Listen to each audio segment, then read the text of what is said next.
ഞാനിപ്പോ മരം പരിചയപ്പെടുത്തി തരാം. അപ്പൊ ഗൈസ്, ഇത് നാരങ്ങ ആണ്, ഗണപതി നാരങ്ങ. ഇത് ദുരിയൻ ചക്ക, അത് ആപ്പിളാണ്, എന്താപ്പിളെന്ന് അറിയില്ല.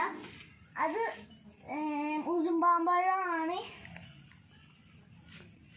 നമുക്ക് കുഴി എടുത്ത് കൊടുക്കാം ഗൈസ്.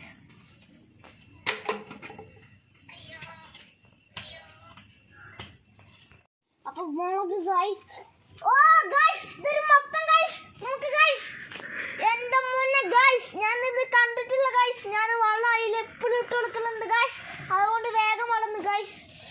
നമുക്ക് എന്താ ചെയ്യണമെന്ന് അറിയില്ല ഗൈസ്. നമുക്ക് വലുതായിട്ട് പറിച്ച് തിന്നു ഗൈസ്. കറിയിലൊക്കെ ഗൈസ്. ഗൈസ്, മാംഗോസ്റ്റ് ഉണ്ട് ഗൈസ്. അടുത്ത വർഷം നമുക്ക് പൂക്കുന്നിട്ട് നമുക്ക് തിന്നാൻ ആ വീഡിയോ ഉറപ്പായിട്ട് ഞാൻ കാണിച്ചു തരും. ഇത് കണ്ടോ ഗൈസ്.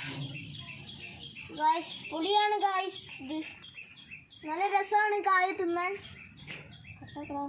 അപ്പൊ ഗൈസ്, സ്ട്രോബെറിയിൽ ഒരു പൂവുണ്ട് കണ്ടോ ഗൈസ്. നല്ല പൂവാണ് ഗൈസ്. അത് നല്ല മധുരമായിരിക്കും ഗൈസ്. നമുക്ക് തിന്ന് കഴിക്കാം, നല്ല രസം ഉണ്ടാവും ഗൈസ്. പിന്നെ ജ്യൂസൊക്കെ അടിക്കാം ഗൈസ്.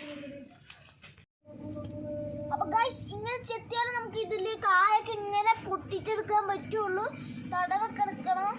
ആദ്യം തടവെടുക്കണം. ഇങ്ങനെ കുറേ ചെടികളൊക്കെ തടവെടുക്കണം. ഞാനിന്ന് ഇതിൽ വളം ഇടും ഗൈസ്.